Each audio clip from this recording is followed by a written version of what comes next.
Sebelum kita mendengarkan kebenaran firman Tuhan, kita akan berlutut berdoa. Mari kita bersatu di dalam doa.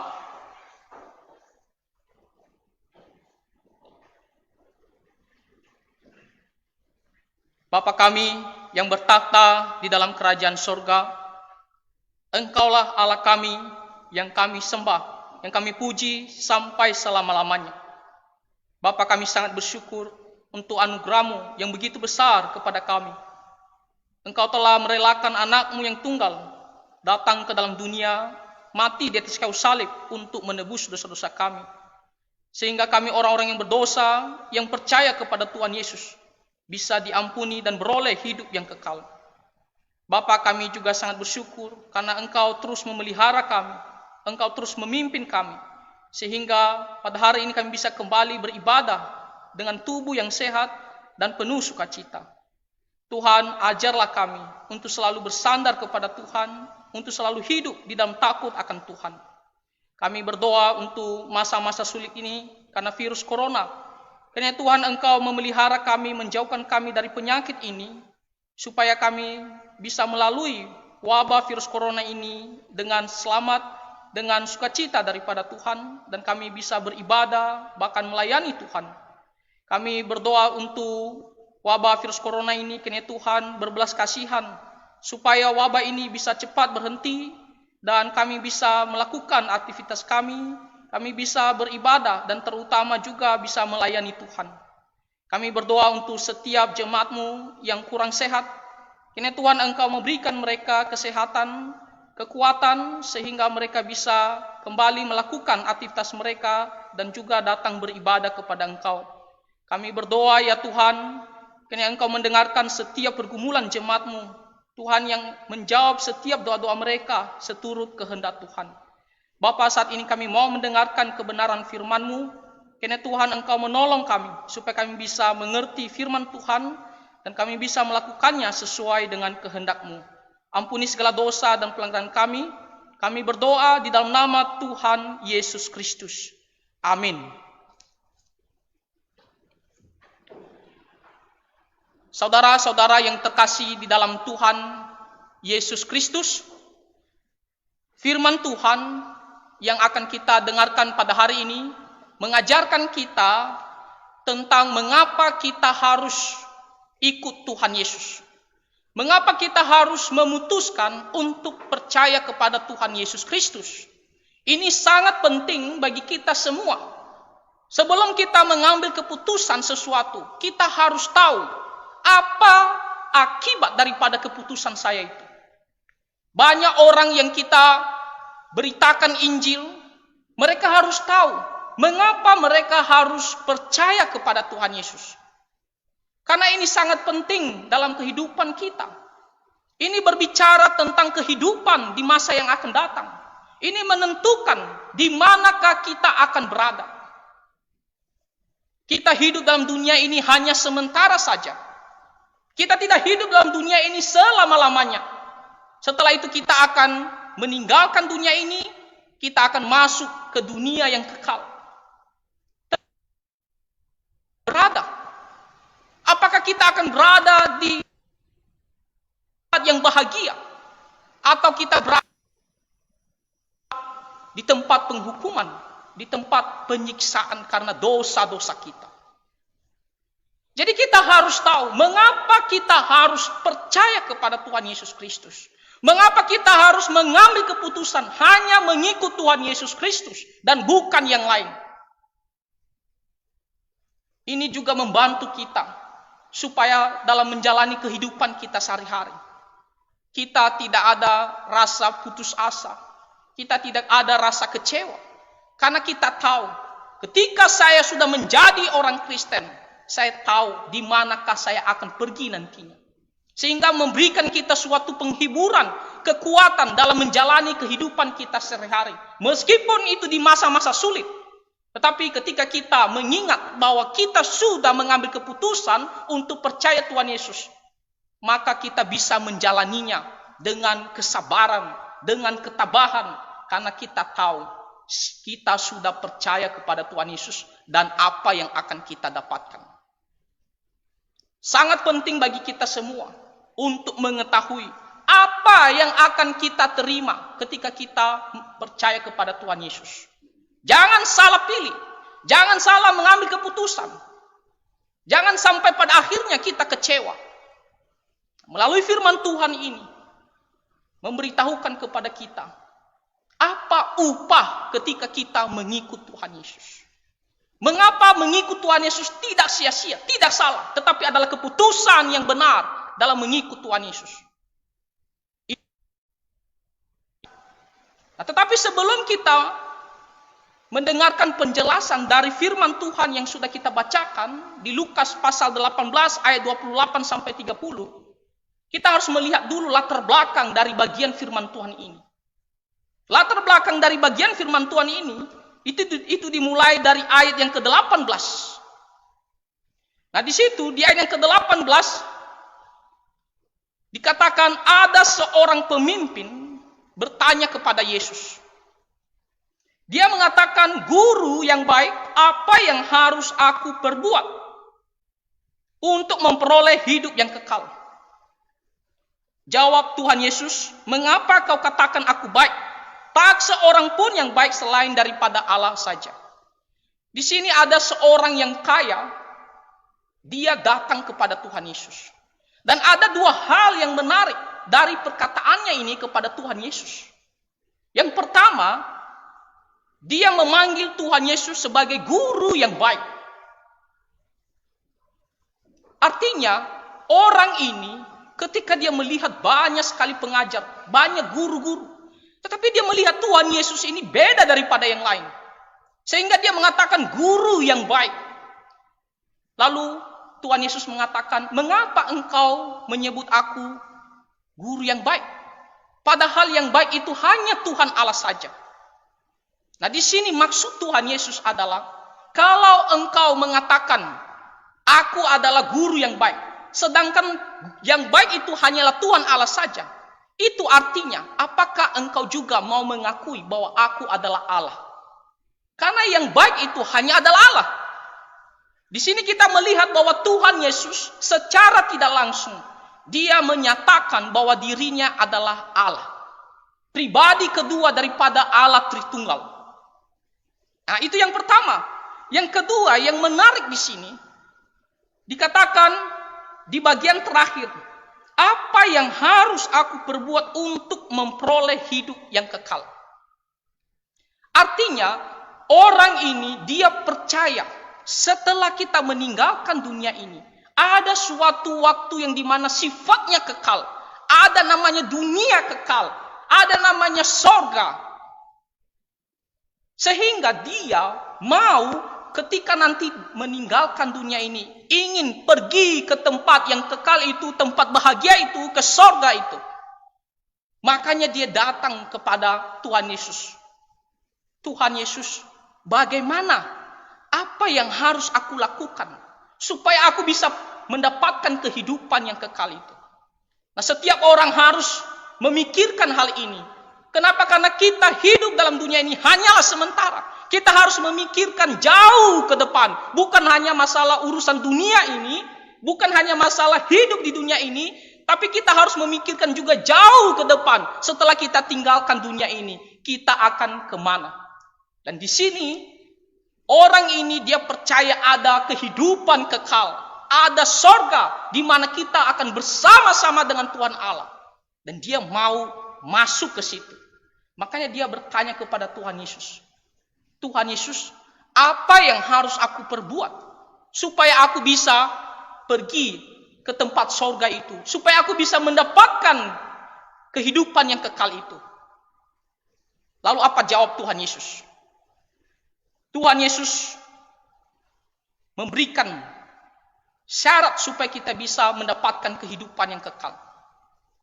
Di sini dia mengatakan kita harus melakukan hukum Tuhan. Kita harus melakukan kehendak Tuhan. Ya. Kehendak Tuhan di sini terbagi dua. Ya. Hukum kasih kepada sesama dan hukum kasih kepada Tuhan Allah. Sekali lagi di sini Tuhan Yesus memberikan jawaban. Ya. Jawabannya adalah kita harus melakukan hukum kasih kepada sesama kita dan juga hukum kasih kepada Tuhan Allah. Apa saja hukum kasih kepada sesama kita itu? Dikatakan di ayat yang ke-20. Engkau tentu mengetahui segala perintah Allah. Ya, hukum Taurat, 10 perintah Allah yang tertulis di Keluaran pasal 20. Apa perintah Tuhan Allah itu yang berbicara terhadap sesama kita? Di sini dikatakan pertama, jangan berzina. Itu adalah perintah ke-7. Nah, ini berbicara tentang hubungan kita kepada sesama kita. Jangan lakukan kejahatan, kasihi, jangan berzina.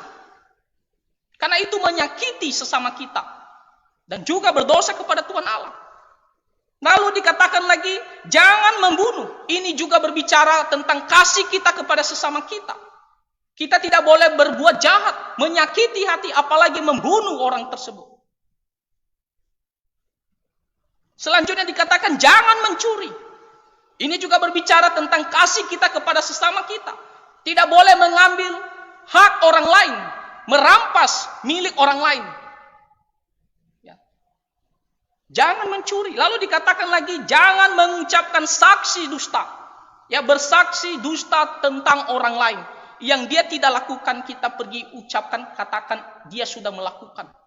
Atau dia sudah melakukan, kita kurangi. Artinya kita mengucapkan saksi dusta, ya, tentang orang lain.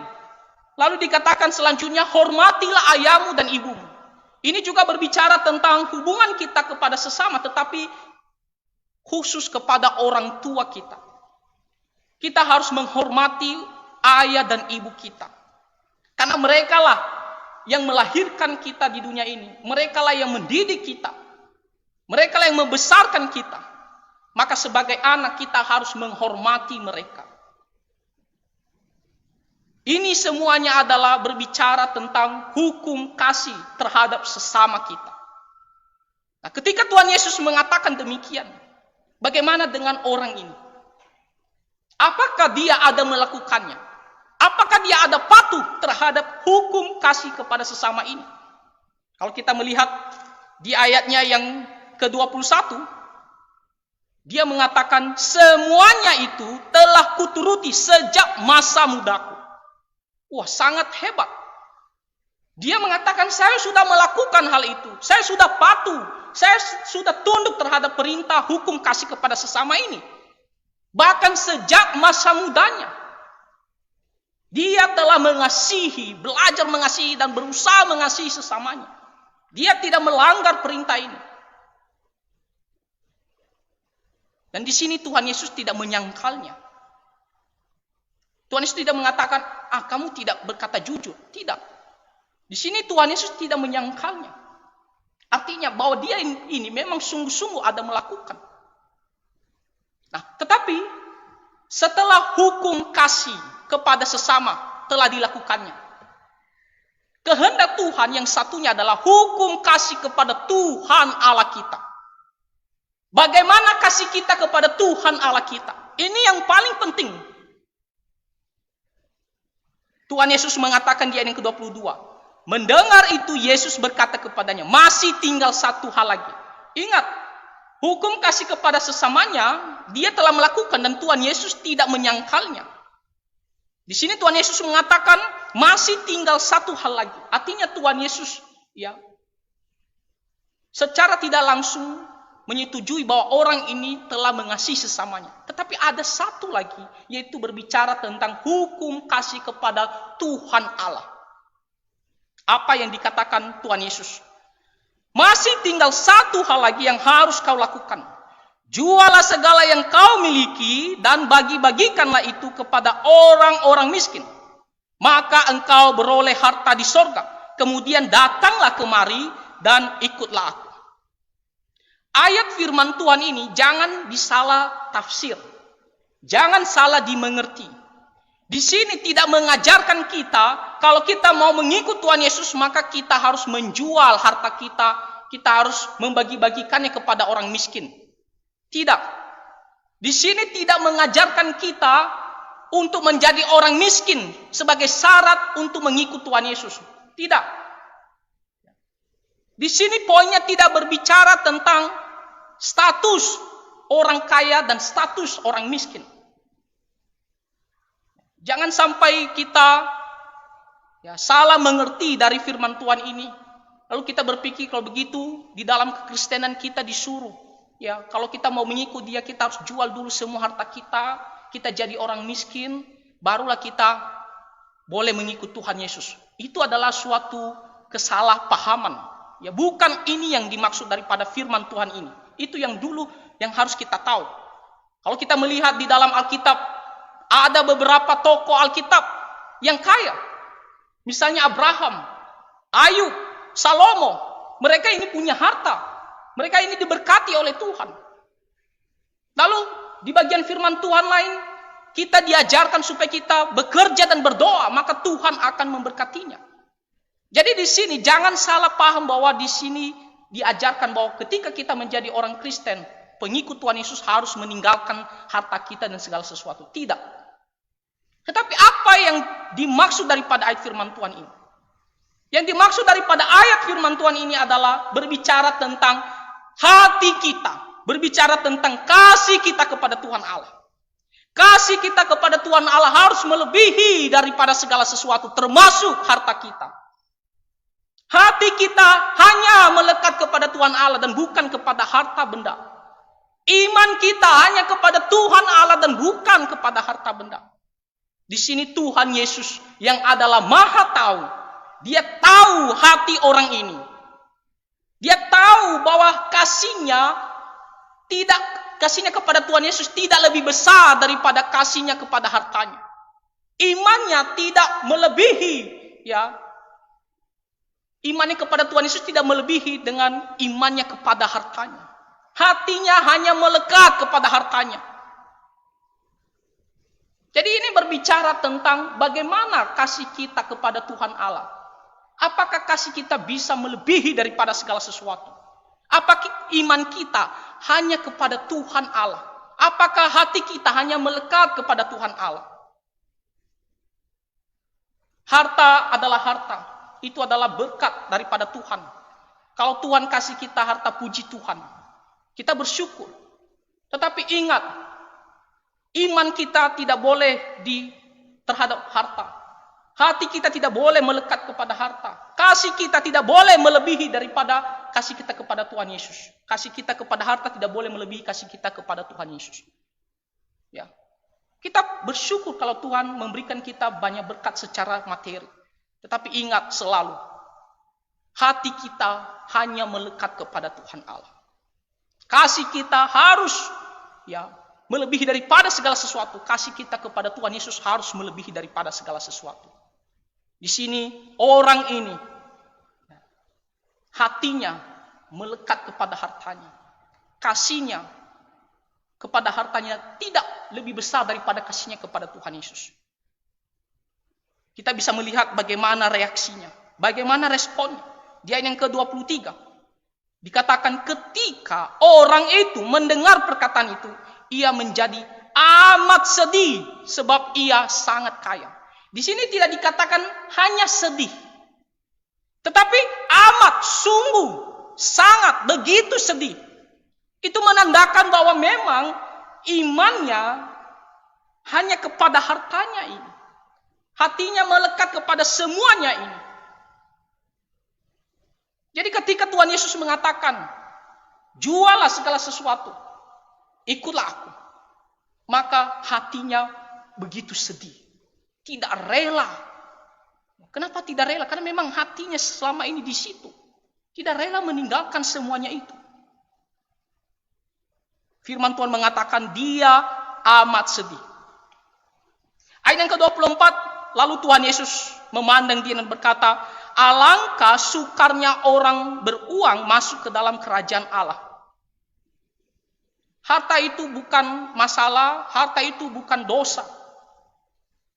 Tetapi kalau hati kita hanya kita taruh di situ, itulah yang menjadi masalah.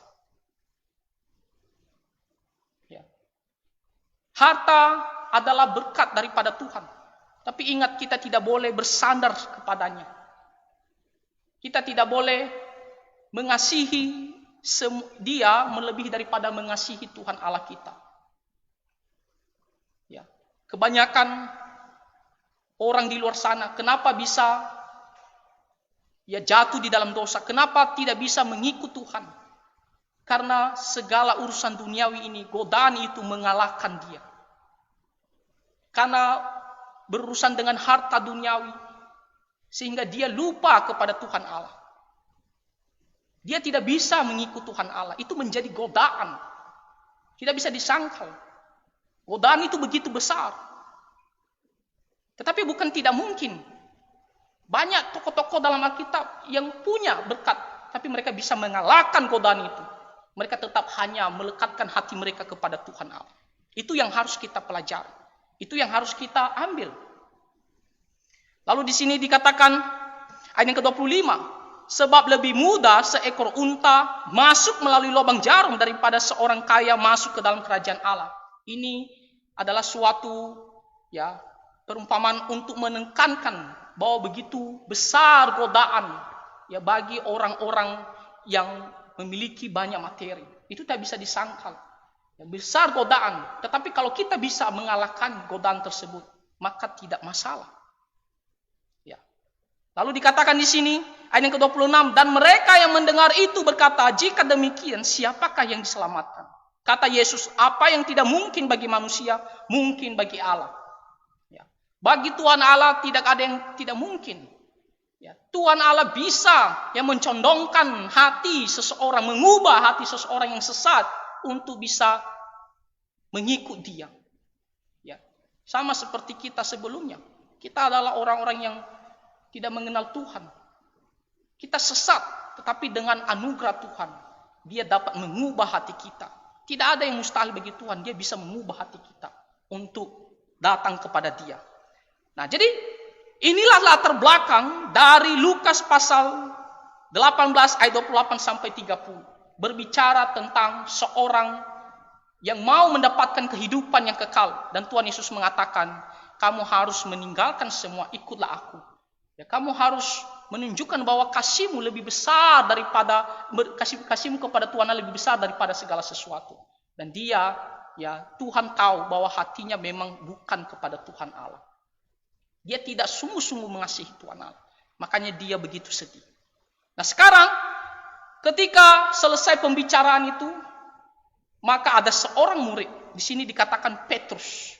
Nah, Petrus adalah seorang yang cepat sekali bicara. Apa yang dikatakan Tuhan Yesus, cepat sekali dia respon. Nah, itulah adalah ciri daripada Petrus. Dan Petrus mengatakan di sini, kami ini telah meninggalkan segala sesuatu, segala kepunyaan kami dan mengikut Engkau. Kalau kita melihat di bagian firman Tuhan yang sama menceritakan cerita ini di Matius pasal 19 ayat 27 sampai 30, ada satu pertanyaan di bagian terakhir. Maka apa yang akan kami peroleh? Setelah kami meninggalkan semua kepunyaan kami, apa yang akan kami peroleh? Setelah kami bertekad untuk mengikut Tuhan, mengasihi Tuhan lebih daripada segala-galanya, rela meninggalkan segala sesuatu demi Kristus, maka di sini dibuatlah satu pertanyaan oleh Petrus. Apa yang akan kami peroleh? Nah, ini adalah pertanyaan yang sangat-sangat penting, bukan hanya kepada Petrus, bukan hanya kepada saya, bukan hanya kepada saudara, tetapi kepada semua orang yang ingin ikut Tuhan Yesus Kristus. Pertanyaannya adalah, apa yang akan kita peroleh? Kita adalah manusia. Sebelum mengambil keputusan, kita akan berpikir terlebih dahulu. Kalau saya putuskan hal ini, apa yang akan saya dapatkan? Apa akibatnya? Itu adalah sifat kita manusia. Kita harus tahu alasannya. Mengapa kita harus mengambil keputusan ini? Dan Petrus mengatakan, kami telah menunjukkan, kami mengasihi Tuhan. Kami mengikut Engkau dengan sepenuh hati. Meninggalkan segala sesuatu. Maka apa yang akan kami peroleh setelah kami mengikut Tuhan Yesus? Nah, ini juga menjadi pemberitaan kepada orang-orang yang belum percaya. Supaya bisa mengetahui alasan ini. Mengapa kita harus percaya kepada Tuhan Yesus? Mengapa kita harus mengikut Tuhan Yesus? Kenapa kita tidak kecewa ketika kita mengambil keputusan untuk percaya kepada Tuhan Yesus Kristus. Di sini Tuhan Yesus memberikan dua hal yang akan kita dapatkan ketika kita percaya kepada Tuhan Yesus Kristus. Ketika kita mengikut Tuhan Yesus. Di ayatnya yang ke-29 dikatakan, "Aku berkata kepadamu, sesungguhnya setiap orang yang karena kerajaan Allah meninggalkan rumahnya, istrinya atau saudaranya, orang tuanya atau anak-anaknya." Ayat ini jangan salah dipahami sekali lagi, jangan salah ditafsir. Bukan berarti ketika kita mengikut Tuhan Yesus maka kita harus meninggalkan rumah kita harus meninggalkan istri kita, meninggalkan suami kita, meninggalkan anak-anak kita, lalu kita mengikut Tuhan Yesus. Bukan ini yang dimaksud. Ya. Dia tidak menyuruh kita untuk meninggalkan keluarga kita, membenci keluarga kita ketika kita mengikut Tuhan Yesus. Tidak. Tapi apa maksud daripada ayat firman Tuhan ini? Lagi-lagi ini berbicara tentang kasih kita kepada Tuhan Yesus. Kasih kita kepada Tuhan Yesus harus melebihi daripada segala-galanya. Harus melebihi daripada rumah kita, melebihi daripada keluarga kita. Dialah yang paling utama. Bahkan ketika kita harus mengambil keputusan, pilih Tuhan Yesus atau semuanya ini, maka kita harus tetap memilih Tuhan Yesus. Misalnya, kita dari keluarga orang yang tidak percaya. Ya, kita dari keluarga orang yang tidak percaya. Lalu ketika kita mendengarkan tentang Injil, tentang Tuhan Yesus, lalu kita mau percaya kepada Tuhan Yesus. Atau mungkin kita sudah mengambil keputusan untuk percaya kepada Tuhan Yesus. Tetapi ketika keluarga kita mendengarkan hal itu, mereka tidak suka, yang mereka benci. Mereka tidak mau kita menjadi orang percaya. Lalu mereka mengatakan, kalau begitu karena kamu terus bersitegang, tetap mengambil keputusan untuk percaya kepada Tuhan Yesus, maka sekarang pilih. Kalau kamu pilih menjadi orang Kristen, orang percaya, maka itu artinya kami tidak menganggap engkau sebagai anggota keluarga kami. Ini hanya contoh. Atau kalau kamu memilih kami sebagai keluarga kamu, maka jangan pernah menjadi orang Kristen. Apa yang harus kita lakukan? Di sini kita harus berani mengambil keputusan untuk mengikut Tuhan Yesus Kristus. Meskipun kita ditolak, meskipun kita dibenci. Tentunya ketika kita menjadi orang Kristen bukan berarti kita juga membalas mereka dengan membenci mereka atau menjauhi mereka. Tidak. Kita tetap mengasihi mereka sebagai keluarga kita. Tetapi di sini kita diajarkan untuk mengambil keputusan, berani mengikut Tuhan Yesus. Meskipun resikonya begitu besar, tetapi kita harus mengikut Tuhan Yesus. Itu menunjukkan bahwa kasih kita kepada Tuhan Yesus melebihi daripada segala-galanya. Keputusan kita untuk mengikut Tuhan Yesus harus bisa mengalahkan segala-galanya. Di sini Tuhan Yesus mengatakan, kepadamu sesungguhnya setiap orang yang karena kerajaan Allah meninggalkan rumahnya, istrinya atau saudaranya, orang tuanya atau anak-anaknya, apa yang akan kita dapatkan? Ayat yang ke-30, akan menerima kembali lipat ganda pada masa ini juga. Nah, dua hal yang dibicarakan di ayat yang ke-30 ini. Pertama, berbicara tentang di dunia ini. Kedua, nanti berbicara di dunia yang akan datang. Apa yang akan kita dapatkan? Nah, di dunia ini dikatakan, akan menerima kembali lipat ganda pada masa ini juga.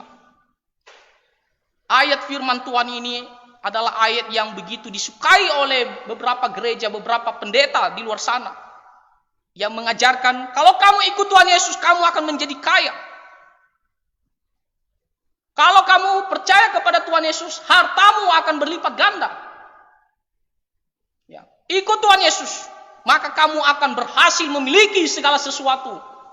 Berikan perpuluhan, 1 juta akan dilipat gandakan 2 kali lipat. Minggu depan kamu dapatkan 2 juta. Kamu tunggu-tunggu sampai akhir zaman gak dapat 2 juta.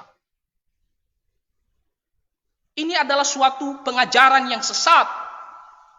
Ya, ayat ini tidak boleh ditafsirkan, ini berbicara tentang materi, harta. Itulah yang dibicarakan oleh pendeta-pendeta di luar sana, pengajar-pengajar sesat.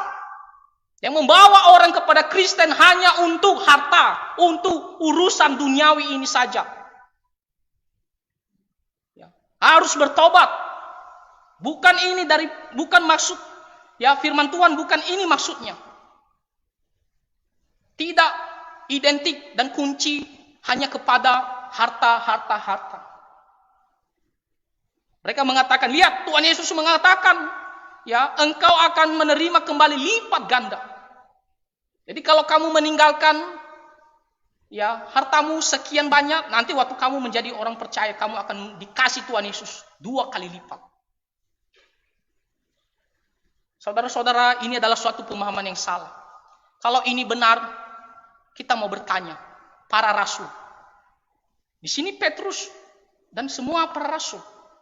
Ya, di sini Tuhan Yesus sedang berbicara kepada mereka.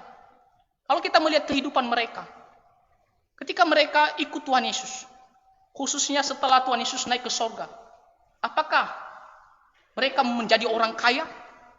Menjadi orang yang mendapatkan berlipat ganda? Ya. Kalau ini hanya berbicara tentang materi, bagaimana dengan para rasul ini? Justru ketika mereka mengikut Tuhan Yesus, mereka menderita demi melayani Tuhan Yesus, demi mengikut Tuhan Yesus. Rasul Paulus, dia sebelumnya memiliki kedudukan yang tinggi ya, di agama Yahudi. Tetapi ketika dia memutuskan untuk ikut Tuhan Yesus, ya, dia tidak terpandang lagi di mata orang Yahudi. Dia diejek. Ya, bahkan dia diinginkan untuk dibunuh. Jadi ini tidak berbicara tentang materi saja. Tidak hanya berbicara tentang harta saja. Ya, jangan salah paham. Tentunya kalau kita berdoa, bekerja, Tuhan akan memberkati kita. Tuhan akan mencukupkan kebutuhan kita. Ya, itu adalah anugerah Tuhan. Kalau Tuhan kasih, puji Tuhan. Tapi jangan selalu ya memikirkan bahwa kalau saya mengikut Tuhan Yesus, maka itulah yang harus saya dapatkan. Harta. Ya. Tapi apa maksud daripada ayat firman Tuhan ini? Dikatakan di sini, engkau akan menerima kembali lipat ganda pada masa ini juga. Ini adalah suatu berkat. Berkat secara khusus berbicara tentang hal yang bersifat rohani. Ya. Ketika kita mengikut Tuhan Yesus, kita siap menderita. Kita diberikan kemampuan, diberikan kerelaan, kesabaran untuk bisa menjalani segala sesuatu apapun kondisi kita. Kita bisa menerima kondisi kita apapun. Itu adalah sesuatu berkat daripada Tuhan. Tuhan memberikan kita kemampuan untuk menerima keadaan kita, menjalaninya. Masa-masa sulit pun kita akan jalani. Itu tidak dimiliki oleh semua orang. Kekuatan itu, ya, itu diberikan oleh Tuhan kepada kita. Dan bahkan, kalaupun kita ditolak oleh keluarga kita, dibenci oleh keluarga kita karena mengikut Tuhan Yesus, setelah kita menjadi orang percaya, kita mendapatkan saudara-saudara yang begitu banyak, saudara seiman, kita bisa bersekutu. Kita ditolak oleh keluarga kita, beberapa orang karena mengikut Tuhan Yesus. Tapi kita mendapatkan keluarga yang begitu banyak. Ketika kita menjadi orang Kristen, kita mendapatkan persekutuan di dalam gereja. Wah, alangkah indahnya kita punya banyak saudara. Ada salah seorang muda-mudi, dia punya keluarga di luar negeri, dia datang ke Indonesia untuk belajar. Dan sebelumnya dia ada memberitahukan bahwa dia sangat rindu dengan keluarganya di sana. Ya, dia ingin pulang dan berjumpa dengan mereka. Tetapi setelah dia ikut ibadah di gereja kita, ikut persekutuan muda-mudi, dan dia merasakan persekutuan dengan saudara seiman, lalu dia memberikan satu kesaksian. Dia WA saya. Dia bilang, sebenarnya saya begitu rindu dengan keluarga saya. Tetapi dengan datang beribadah di gereja ini, datang bersekutu di muda-mudi, kerinduan saya kepada keluarga saya hampir lupa, berkurang, karena saya merasa saya punya keluarga yang menjadi penghiburan bagi saya. Ini contohnya bahwa kita akan menerima keluarga saudara seiman. Jadi di dalam dunia ini Tuhan akan memberikan kita suatu sukacita, suatu kedamaian. Bahkan dalam menjalani kehidupan kita sehari-hari di masa-masa sulit, Tuhan akan memberikan kita kekuatan yang berlimpah-limpah untuk bisa menjalaninya dengan tabah dan sabar sampai kita bisa melewatinya dengan baik. Dan kita bisa memiliki banyak saudara seiman, persekutuan di dalam Tuhan. Itu yang kita terima ketika kita mengikut Tuhan Yesus. Itu hal yang utama yang kita terima ketika kita mengikut Tuhan Yesus selama kita hidup dalam dunia ini. Selalu damai sejahtera, sukacita, karena kita telah percaya kepada Tuhan Yesus Kristus. Yang kedua, ini berbicara tentang dunia yang akan datang. Dan ini sangat penting bagi kita. Setelah kita meninggalkan dunia ini, kemanakah kita akan pergi? Kemana kita akan pergi? Ke tempat penghukuman karena dosa-dosa kita. Setiap dosa ada penghukumannya, setiap dosa ada sanksinya. Maka kita tidak dihukum oleh Tuhan. Kita mau supaya kita bisa pergi ke tempat Tuhan. Kita memperoleh pengampunan dan kehidupan yang kekal. Tuhan Yesus mengatakan, dan pada zaman yang akan datang, ia akan menerima hidup yang kekal. Ada suatu janji yang pasti yang tidak bisa kita temukan dimanapun, di pengajaran manapun, hanya kepada Tuhan Yesus Kristus yang menjamin ketika kita percaya kepada Tuhan Yesus, kita akan menerima kehidupan yang kekal. Di masa yang akan datang ketika kita tinggalkan dunia ini, kita tidak akan berada dalam penghukuman, tetapi kita akan menerima hidup yang kekal, sukacita selamanya bersama dengan Tuhan Yesus Kristus. Ini adalah sesuatu yang sangat penting dan yang harusnya kita cari semua manusia. Inilah yang harus kita utamakan. Karena hidup dalam dunia ini hanyalah berpuluhan tahun saja. Setelah itu kita tinggalkan dunia ini. Tapi setelah itu sifatnya kekal, tidak ada batasnya. Kita tidak usah khawatir. Karena kita sudah percaya kepada Tuhan Yesus. Karena kita sudah percaya kepada Tuhan Yesus, maka sesuai dengan janjinya, kita juga akan menerima kehidupan yang kekal ini. Kita bersyukur, kita semuanya yang ada di sini secara khususnya, kita telah menjadi orang Kristen, orang yang mengikut Tuhan Yesus, orang yang mengambil keputusan untuk mengikut Tuhan Yesus. Sehingga kita menerima janji Tuhan ini, kita akan beroleh hidup yang kekal. Kita tidak usah takut kapan kita meninggalkan dunia ini. Hari ini, besok, lusa, atau kapanpun. Karena kita tahu kita akan masuk ke dunia yang penuh bahagia. Dunia yang kekal, yaitu surga bersama dengan Tuhan Yesus. Dan ini adalah suatu pemberitaan bagi orang-orang yang belum percaya. Mengapa harus ambil keputusan ikut Tuhan Yesus? Karena hanya Tuhan Yesuslah yang memberikan kehidupan yang kekal. Jaminan bahwa kita akan pergi bersama dengan Tuhan Allah di tempat yang bahagia. Jadi bagi yang belum percaya, segera ambil keputusan. Jangan tunda-tunda. Jangan meninggikan hati. Rendahkan diri kita. Kita harus mengatakan puji Tuhan. Tuhan Allah memberikan jaminan kehidupan yang kekal. Dan inilah yang saya cari. Dan saya mau percaya kepada Tuhan Yesus. Tanpa tunda-tunda. Ambil keputusan untuk percaya kepada Tuhan Yesus. Maka kita akan beroleh kehidupan yang kekal.